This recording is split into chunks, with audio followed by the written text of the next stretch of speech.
Hello everyone, my name is Suman Mehta. I'm your SS teacher and dear students, as you know that our third chapter is going on, that is the poverty as a challenge. So let's start the topic of today, that is global poverty scenario. वैश्विक गरीबी का चित्रण. The proportion of people in developing countries living in extreme economic poverty, defined by the World Bank as living on less than $1.90 per day, has fallen from 35% in 1990 to 10.68% in 2013. देखिए बेटा, संसार के जो अलग अलग देश हैं वो बहुत ज़्यादा आर्थिक गरीबी का सामना कर रहे हैं और जिसको हमारे वर्ल्ड बैंक यानी विश्व बैंक ने अलग अलग जो है कैटेगरी में डिवाइड किया है और एक क्राइटेरिया दिया है कि जिस व्यक्ति की भी पर डे इनकम $1.90 के इक्वल नहीं है, हम उसको पुअर मानेंगे. तो ऐसे में ऐसे लोगों की संख्या का जब वर्ल्ड वाइड अनुमान लगाया गया तो 1990 में जो ग्लोबल पॉवर्टी सिनेरियो था यानी वैश्विक गरीबी थी वो 35% थी, जो कि बाद में 2013 के अकॉर्डिंग सिर्फ 10% रह गई और आजकल ये 9% है. Although there has been a substantial reduction in global poverty, हालांकि ये भी बात सच है कि जो पूरे संसार की जो गरीबी है उसमें काफ़ी हद तक कमी आई है. It is marked with great regional differences, ये अलग अलग जगह पर अलग अलग रूप में दिखाई देती है. मीन्स किसी देश में तो पॉवर्टी ज़्यादा दिखाई देती है, तो किसी में कम दिखाई देती है, तो किसी में मीडियम दिखाई देती है. Poverty declined substantially in China and south east Asian country, ये गरीबी जो है सबसे ज़्यादा जो कम हुई है वो चीन में हुई है और इसके अलावा दक्षिणी पूर्वी जो एशिया के अलग अलग देश हैं उनमें भी रैपिड इकोनॉमिक ग्रोथ यानी बहुत तेज़ गति के साथ हमारे आर्थिक विकास की वजह से और ज़्यादा से ज़्यादा ह्यूमन रिसोर्स पर इन्वेस्टमेंट करने की वजह से हो पाया है. यानी चाइना और साउथ ईस्ट एशियन कंट्रीज़ ने अपने इन दो फैक्टर पर फोकस किया है. इन दोनों फैक्टर की वजह से उनकी गरीबी में जल्दी जल्दी जो है बदलाव आता जा रहा है, रेशो कम होता जा रहा है. Number of poor in China has come down from 88.3% in 1981 to 14.7% in 2008 to 1.9% in 2013. तो चाइना के अंदर जो गरीबों की संख्या थी बेटा वो 1981 में तो थी 88.3%, जबकि 2008 में ये कम होकर 14.7% रह गई और फिर 2013 में ये 1.9% रह गई और आजकल अगर 2015 का डेटा मैं दूं आपको तो ये है 0.7%. यानी चाइना के लगभग 1% से भी कम लोग अब गरीब हैं. तो ये चीज़ आपने देखी कि किस चीज़ पर फोकस किया, ह्यूमन डेवलपमेंट पर फोकस किया प्लस जो इकोनॉमिक ग्रोथ रेट है उसे बढ़ा दिया. तो अब नेक्स्ट है साउथ एशियन कंट्रीज़ की बात, जो कि यहाँ पर इंडिया, पाकिस्तान, श्रीलंका, नेपाल, बांग्लादेश, भूटान की बात आती है. यहाँ भी बहुत तेज़ गति के साथ जो है इन्होंने भी अपनी जो पॉवर्टी रेशो है उसको रिड्यूस करने की कोशिश की है और ये पहले बेटा 54 था जो कि अब 15% हो गया. यानी अगर एवरेज बेसिस पर देखा जाए तो इतना हो गया. Despite decline in the percentage of the poor, the number of poor has declined significantly from 44% in 1990 to 17% in 2013. हालांकि परसेंटेज जैसे जैसे गरीबों का कम होता जा रहा है उसके साथ साथ गरीबी भी कम होती जा रही है, जो कि आप देख सकते हैं 1990 के साल में 44% लोग गरीब थे, जो कि 2013 में 17% रह गए. और अगर हम इंडिया की बात करें, एक पर्टिकुलर कंट्री की बात करें, तो अब इसका नियर अबाउट जो है 21.9% जो लोग हैं अभी भी गरीब हैं, यानी बिलो पॉवर्टी लाइन रिसाइड करने के लिए मजबूर हैं.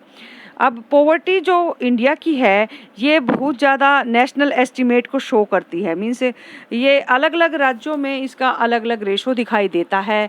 किसी स्टेट में ये बहुत कम है, किसी स्टेट में इसकी पॉवर्टी रेशो ज़्यादा है और किसी में मीडियम है. In sub-Saharan Africa, poverty in fact rose from 54% in 1990 to 41% in 2013। सब सहारा अफ्रीका के अलग अलग देशों के अंदर बेटा 1990 में 54% लोग गरीबी रेखा से नीचे जीवन जी रहे थे, जबकि 2013 में 41% लोग गरीबी रेखा से नीचे जीवन यापन करने के लिए मजबूर हो गए। तो आप ये देख पा रहे हैं कि यहाँ पर इतनी ज़्यादा डिक्रीजमेंट या फिर रिड्यूसिंग एक कैपेसिटी दिखाई नहीं दे रही है। लैटिन अमेरिका में भी पॉवर्टी का रेशो जो है बेटा स्टेबल उसमें कंडीशन में ही दिखाई देता है। ऑलमोस्ट 1990 में लैटिन अमेरिका में 16% लोग बिलो पॉवर्टी लाइन डिसाइड कर रहे थे, जो कि 2013 में 5.4% रह गए।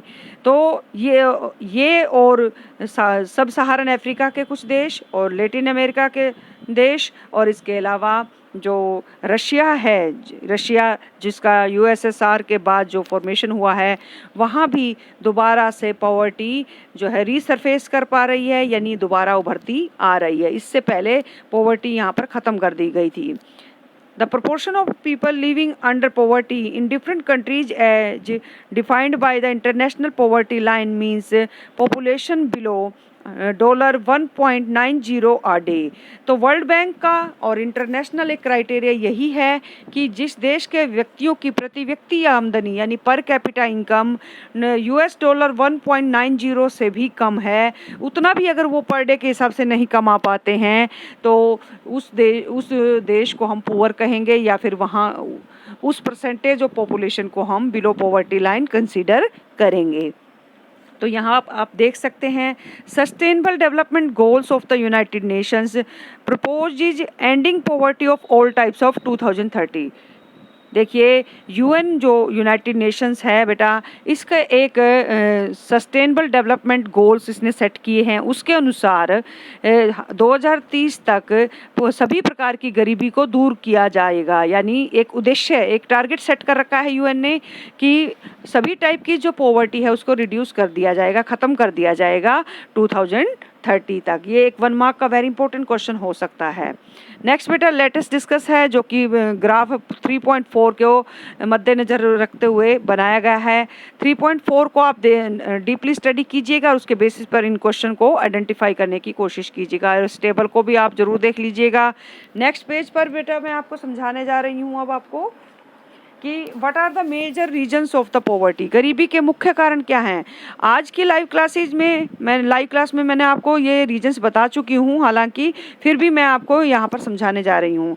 कोजिज ऑफ पॉवर्टी, गरीबी के कारण, there was a number of causes for the wide spread poverty in India. Bharat में गरीबी के लिए कई कारण जिम्मेदार हैं। One historical reason is the low level of economic development. एक कारण ये है कि हमारे देश का आर्थिक विकास की जो गति है वो बहुत कम है। और क्यों कम है, किस समय पर कम है? Under the British colonial administration, अंग्रेजों के शासनकाल के दौरान हमारा आर्थिक विकास नहीं हो पाया, उसकी दर कम हो गई। The policies of colonial government ruined traditional handicrafts and discourage the development of industries like textile. और अंग्रेजों के शासनकाल के दौरान यहाँ पर जितने भी हस्तशिल्पी थे उन सब का जो काम धंधा था इन्होंने चौपट कर दिया, उसको नष्ट कर दिया।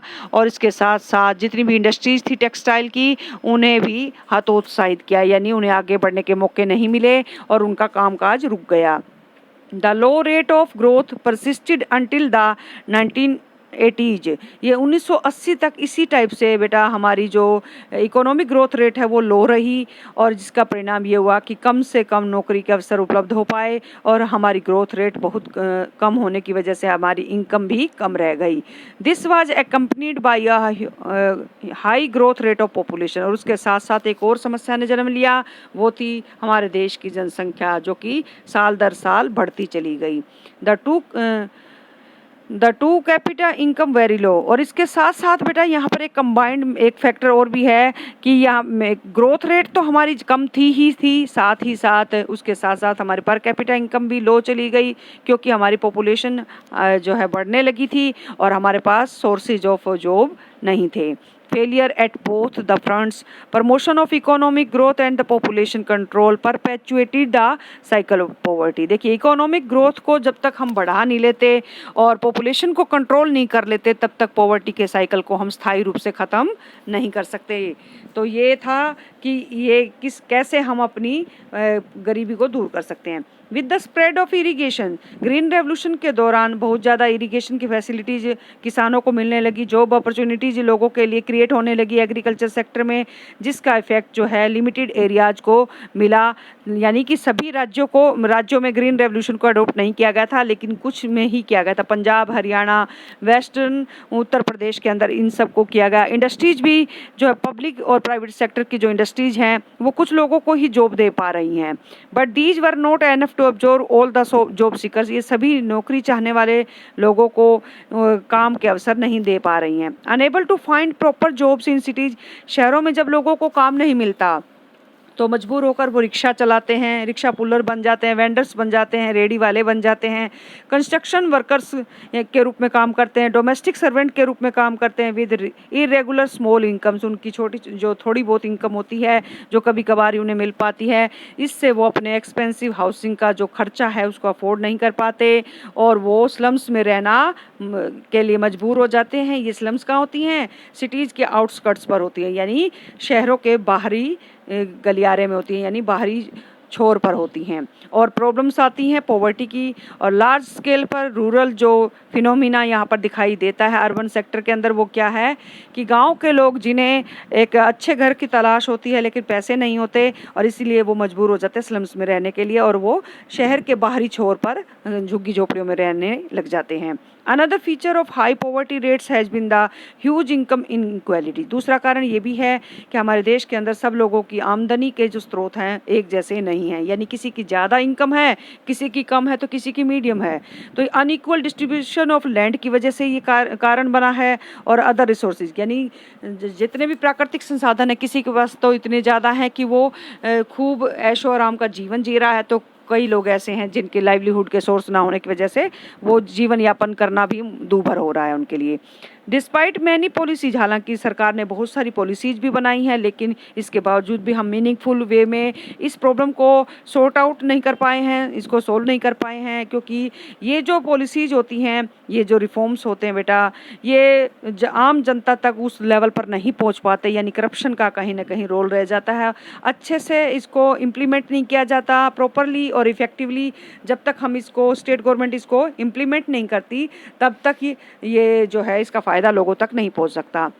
Since lack of land resources has been one of the major causes of poverty in India, Bharat में ये जो ज़मीन है ये सबके पास एक बराबर नहीं है और प्रॉपर इम्प्लीमेंट नहीं हो पाती पॉलिसी, जिसकी वजह से मिलियंस ऑफ रूरल पीपल जो की लाइफ जो है इम्प्रूव होने से रह जाती है। यानी हम सुधार सकते हैं अगर लैंड डिस्ट्रीब्यूशन हो जाए अच्छे से, या फिर पॉलिसीज़ को अच्छे से हम इम्प्लीमेंट कर दें, तो रूरल पीपल जो पुअर हैं, मिलियंस ऑफ पॉपुलेशन में जो शामिल हैं, उस जनता को फ़ायदा दिया जा सकता है। Many other social, cultural, economic factors also are responsible for the poverty. हमारे देश के कुछ सामाजिक, सांस्कृतिक और आर्थिक कारण भी जिम्मेदार हैं हमारी गरीबी के लिए, क्योंकि हमारे कुछ सामाजिक नियम होते हैं, कायदे कानून होते हैं, धार्मिक विश्वास होते हैं, धार्मिक हमारे त्यौहार होते हैं, जिनको मनाने के लिए हर आदमी अपनी हद से बाहर जाकर खर्चा करने के लिए तैयार रहता है। तो इसमें गरीब भी शामिल हैं, वो भी अपना बहुत ज़्यादा मनी इस पर स्पेंड करते, चाहे घर में कुछ भी ना हो लेकिन उधार लेकर भी इन रिलीजियस सेरेमनीज को परफॉर्म करते हैं। स्मॉल फार्मर्स जो को पैसे की ज़रूरत होती है, एग्रीकल्चरल जो इनपुट्स परचेज करने होते हैं, सीड्स, फर्टिलाइजर्स, पेस्टिसाइड वगैरह, तो ये पुअर पीपल जो है, जो जिनके पास बड़ी मुश्किल से थोड़ी बहुत कभी कभी सेविंग होती है, लेकिन आम तौर पर उन्हें ये जो है पैसा उधार लेना पड़ता है। दे बोरो अनेबल टू रिपे, और ऐसी स्थिति में फंस जाते हैं जब वो उधार वापस नहीं दे पाते और गरीबी का शिकार बन जाते हैं। They become victims of indebtedness, और वो कर्ज के जाल में फंस जाते हैं। So the high level of indebtedness is both the cause and effect of poverty. ज़्यादा से ज़्यादा कर्ज के जाल में फंसा होना ना केवल गरीबी का कारण है बल्कि गरीबी का प्रभाव भी है। तो यहाँ तक बेटा आप इस चैप्टर को पढ़िएगा और इसके क्वेश्चन आंसर्स इन बिटवीन जो भी क्वेश्चन आंसर्स इसके बनते हैं, जो मैं आपको समझा भी चुकी हूँ अपनी लाइव क्लास में, उसको आप लर्न कीजिएगा। Thank you.